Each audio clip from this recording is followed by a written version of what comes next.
Hey, sweetheart.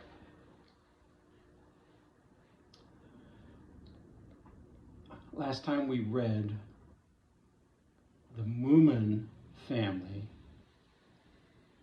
were leaving their seaside home because they lived near the shore by the ocean and were moving to a nearby island that had the big lighthouse. Going there. And I don't remember if we stopped at this part or right before. Either way, I'll read this next part, even if I read it last time. But it's a good part. It's kind of spooky. I like it. And the Groke, Groke, Groke, notices that they're leaving. And we'll pick up there. Far away, the Groke decided toward morning that she too would sail. The island under her was black, with a sharp bowsprit of ice pointing south. A bowsprit is a stick on the nose of a boat or a ship. And it's a long stick, and the sails are attached to it with hooks. And the island, or the shore, seemed to have a long stick of ice, a bowsprit, pointing out to the south, where everybody's going, with a sharp bowsprit of ice pointing south. She gathered up her dark skirts, hanging round her like the leaves of a faded rose. They opened out and rustled, lifting themselves like wings, so the Groke's slow journey over the sea could begin. She moved her skirts upward, outward, and downward like slow swimming strokes in the frozen air. The water drew back in scared, choppy waves, and she floated on into the dawn with a cloud of drifting snow behind her. Remember that whenever she walks, the ground freezes because she's so cold. Against the horizon, she looked like a large, reeling bat. She found it slow going, but somehow she managed. She had time. She had nothing else but time.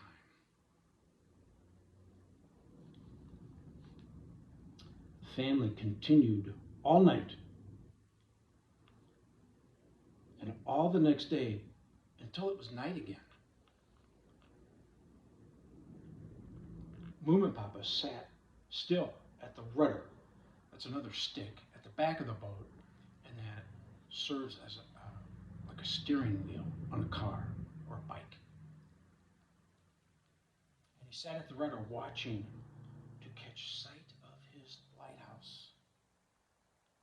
But the night was just deep blue, and no lighthouse could be seen flashing on the horizon.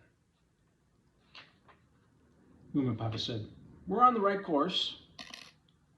I know we're set on the right course. With this wind, we ought to get there by midnight, but we should have seen the lighthouse when it began to get dark." Little Mai suggested, "Maybe some rotter has put it out." A rotter's a troublemaker. A rotter, R-O-T-T-E-R. Moomin Papa said, "Do you think anyone would put a lighthouse out? You can depend on it that the lighthouse is working all right. There are some things one can be absolutely sure of. Sea currents, for example. The seasons. The rising of the sun, and that lighthouses always work." Mama said, "We shall see it soon." But her head was full of little thoughts that she couldn't really get organized. She thought, I do hope it's working. And Moomin Papa's so happy. I do hope there really is a lighthouse somewhere out there and not just a fly speck after all. Remember we read about the fly speck, looking at the map? Little boy thought it was just a fly speck. Or was that Moomin Papa? Moomin Troll. Maybe both. A fly speck. You can't possibly go home now, particularly after such a grand start. You can find pink shells there, but the white ones look very nice against the black soil. I wonder whether the roses will grow out there. She's having a hard time organizing her thoughts. There's so many. And little Mai, from the bow of the ship, that's the front, said, shh, I can hear something. Be quiet, all of you, something's happening. They all lifted their noses. Lifted their noses for a sniff. And they stared into the night. The sound of oars, those are paddles, reaching their ears. The unknown boat that contained the oars came nearer, gliding out of the darkness. This is another new boat, out of nowhere. Gliding out of darkness. It was a little gray boat, and the man rowing it was resting on his oars, looking at them, dismayed. He looked scruffy, but appeared to be calm. The light shone on his large blue eyes, which were as transparent as the water. Who is this guy? He had some fishing rods in the bow of his boat. They came close to each other, the two boats. And Moomin Papa asked, do the fish bite at night? The fisherman turned and looked straight past him. He wasn't going to say anything. Moomin Papa continued, trying to engage the man. Isn't there an island with a big lighthouse somewhere near here? Why isn't the lighthouse working? We ought to have seen it a long time ago. The fisherman glided past them in his boat. In fact, here is a drawing. See the two boats?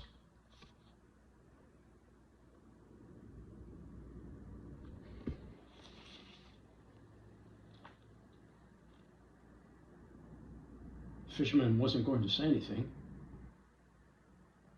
They could hardly hear him when he did finally say something.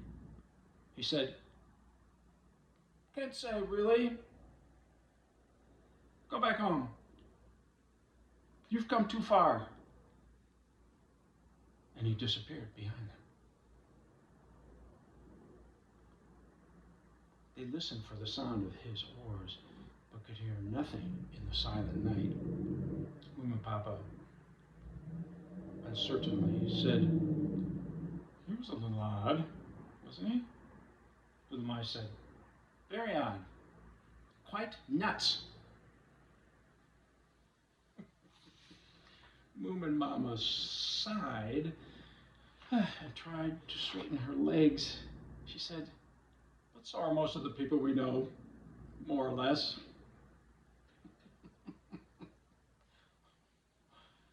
The wind had dropped. Moomin Papa sat bolt upright at the rudder with his nose in the air, sniffing.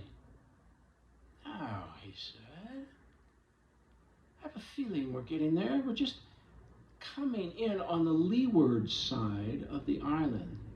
Leeward is where the wind isn't blowing. It's calmer. But I just don't understand why the lighthouse isn't working. The air was warm and full of the scent of heather. Heather's a plant, not a person in this case. Everything was completely still. And then out of the night loomed an enormous shadow. The island itself was towering over them, as if looking at them carefully. They could feel its hot breath as the boat struck the sandy beach and came to a standstill.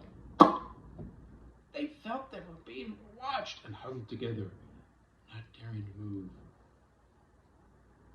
Moomin Troll whispered, "Did you hear that, Mama?"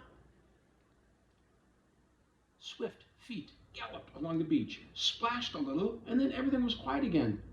When my mama said, that was just little Mai going ashore.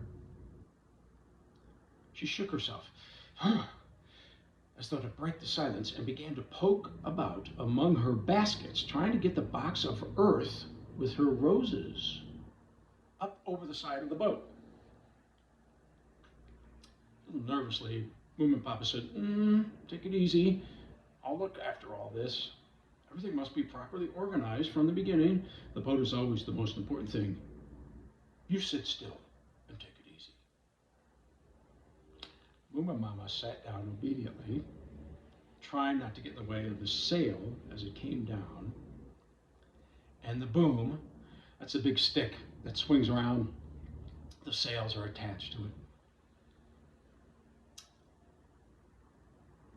She was trying not to get in the way of the sail as it came down, and the boom as it swung backwards and forwards, while Moomin Papa scrambled about in the boat, organizing things.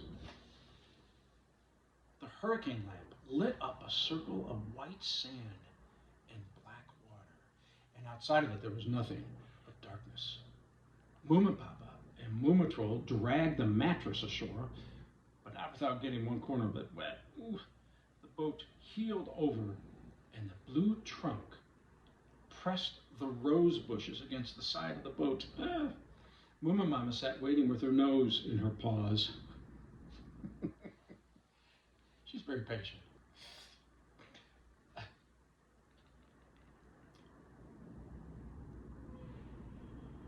I lost my place. So her nose in her paws, right. Everything was as it should be. In time, she would probably get used to being looked after. Perhaps she would come to like it. Even now, she slept for a moment or two. I wish I could do that. Just fall asleep. Can you do that, Lucia Betty? And there was Moomin Papa standing in the water and saying to her, "You can get out, my dear. Everything's ready." He was happy and wide awake, and his hat was pushed back. Higher up on the beach, he had built a little tent with the sail and the oars, looking like a big squatting animal. Not that Moomin Papa looked like a big squatting animal, but the tent that he organized and made. Moomin Mama tried to see if there were any shells on this new beach of theirs, but it was much too dark. They had promised her that there would be shells, big and rare ones, such as are to be found far out to sea. And Moomin Papa said, "Here you are. Now all you have to do is sleep. I shall stand guard outside all night, so there's no need for you to feel afraid. Tomorrow night you will be able to sleep in my lighthouse." If only I understood why it isn't working.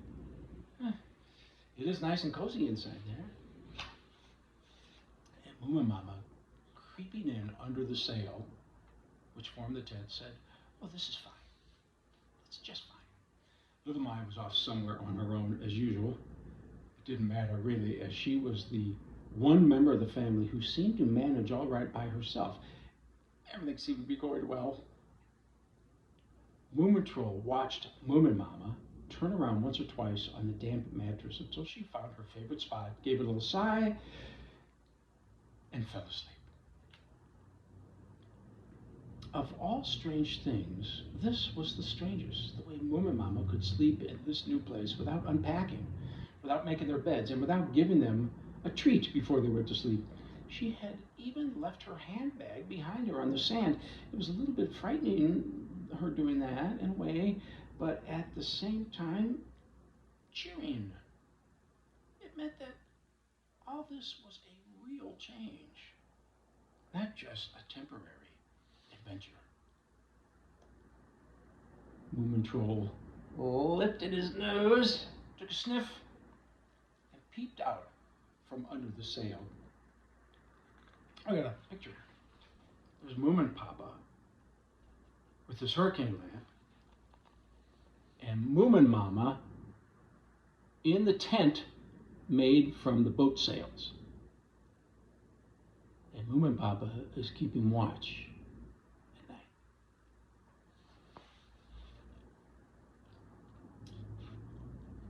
There he sat, Moomin Papa, on guard. There we go. With the hurricane lamp in front of him, he cast a very large, long shadow. The whole of him looked much larger than usual. Moomin Troll rolled himself into a ball again and put his paws under his warm tummy. His warm tummy. Assuming his arms could reach under there, he gave himself up to his dreams. They were blue and rocking dreams, as the sea had been that night. Gradually the morning came. Hooray! Moomin Papa was quite alone with his island, and with each hour that passed, it became more and more his very own island. The sky began to grow pale, and the rocks rose up in front of him in great undulating masses, and above them he could see the lighthouse. And there it was, at last, huge and black against the gray of the sky. It was much bigger than he had imagined it would be, for it was just the time when the first light of the day makes one feel a little helpless. And everything seems a little dangerous, as if one is alone and awake all by oneself. Moomin Papa turned out the hurricane lamp and made the beach disappear. He didn't want the lighthouse to see him yet. A cold, early morning wind blew in from the sea, and they could hear the cries of seagulls from somewhere out on the other side of the island. As Moomin Papa sat on the beach, the lighthouse seemed to rise higher and higher above him. It was just like his model back at home that he hadn't had time to finish. Now he could see the roof wasn't as pointed as he thought, and that there was no rail. He gazed at the dark and deserted lighthouse for a long time. And gradually, the lighthouse began to grow smaller and more like the picture he had carried in his mind for so long. And he lit his pipe and thought, in any case, it's mine. I'll capture the lighthouse. I'll present it to my family and say, this is where we are going to live. When we are safe inside, nothing dangerous can happen to us. Your mom recommends great books, Lishbete. All right, that's it for now. I am going to babysit your new little cousin, Neil. I'm going to go there. Aunt Ellie's there already. Not that we need two of us, but we have a lot of fun together taking care of that little guy. So I love you. I love your mom. I love your dad. And I'll send another video soon. Bye, sweetheart.